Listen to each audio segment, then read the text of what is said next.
me Komisionin. Lidhur me kodin penal. Tani, unë nuk mendoj që kodi penal apo çfarë do kodi tjetër matet me numrin e dispozitave që ai ka, por në thelb matet me cilësinë dhe me garancitë që ai ofron në mbrojtje të interesit publik, të qytetarëve, të ekonomisë dhe parandalimit të krimeve të ndryshme që mund ndodhin, përfshi ato më të fundit që shfaqen si tendenca kriminale me evolucionin e teknologjisë dhe kudo, jo vetëm në Shqipëri, në rajon dhe në Bashkimin Evropian. Nuk është nevojë të bëjë referenca në vende të ndryshme të Bashkimit Evropian, të cilat kanë kode mbi 700 apo 800 dispozita kryesisht kodeve penale. Italia ka 730 e sa, Spanja gjithashtu, por nuk mundet, nuk është arsyeshme që ne të pretendojmë se kemi më shumë palishmëri apo kishim palishmëri dhe nuk e dinim duke matur me numrin e dispozitave.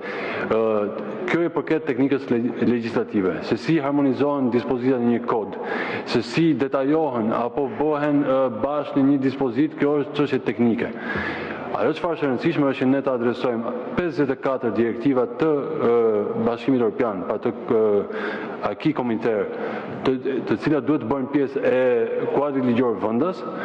dhe në fund të kemi një produkt i cili garanton gjithëpërfshirjen, transparencën, dhe që nga data 25 korrik, në mes korrikut kur është lançuar për herë të parë ai draft,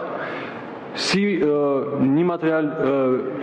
shumë i mirë për të provokuar diskutim dhe që pra atëherë janë zhvilluar një sër tryezash konsultative. Ditën e djeshme ose para 2 ditësh më saktë patëm dhe me komunitetin e biznesit, ku patëm fillimisht skepticizmin i bazuar vetëm nga ajo çfarë paraqitet në media, por pasi njihen me draftin, sigurisht kanë proceduar dhe me nisjen e draft dhe komenteve të tyre. E njëjta gjë vlen dhe për institucionet e ndryshme. Kemi disa institucione të drejtësisë të cilat e kanë marrë shumë seriozisht këtë draft dhe kanë përcjell, kanë ndarë me ne si në tryezat e diskutimit,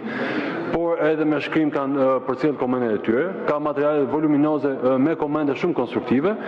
Ka edhe të tjera që nuk i kanë sjellë nder, por megjithatë me datë 5 nëntor unë si ministri i drejtësisë kam thirrur takimin me gjithë krerëve të drejtësisë për të diskutuar pikërisht për kodin penal dhe jam i bindur që në fund të ditës do të kemi një produkt i cili është më i mirë që ka pasur Shqipëria dhe që do të ketë Shqipëria për vitet që do të vinë, pasi bën së bashku të gjithë institucionet, të gjithë njerëzit me përvojë, mendit e ndritura të jurisprudencës shqiptare, me gjithë argumentet e kundërta që ato mund të kenë, por që mbeten në fund ditës vetëm substanciale, dhe do jetë një dokument i cili sigurisht do t'i nështrohet dhe procedurës zyrtare të marrjes të përthithjes së mendimit të institucionet të ndryshme, përfshi ato të pavarura të drejtësisë, dhe më pas për të marrë dhe dakordsinë dhe dritën e jeshile nga Komisioni Evropian. Thënë këtë, edhe këtu ka një sens urgjence, sepse në udhërofyesin për shtetin së drejtës,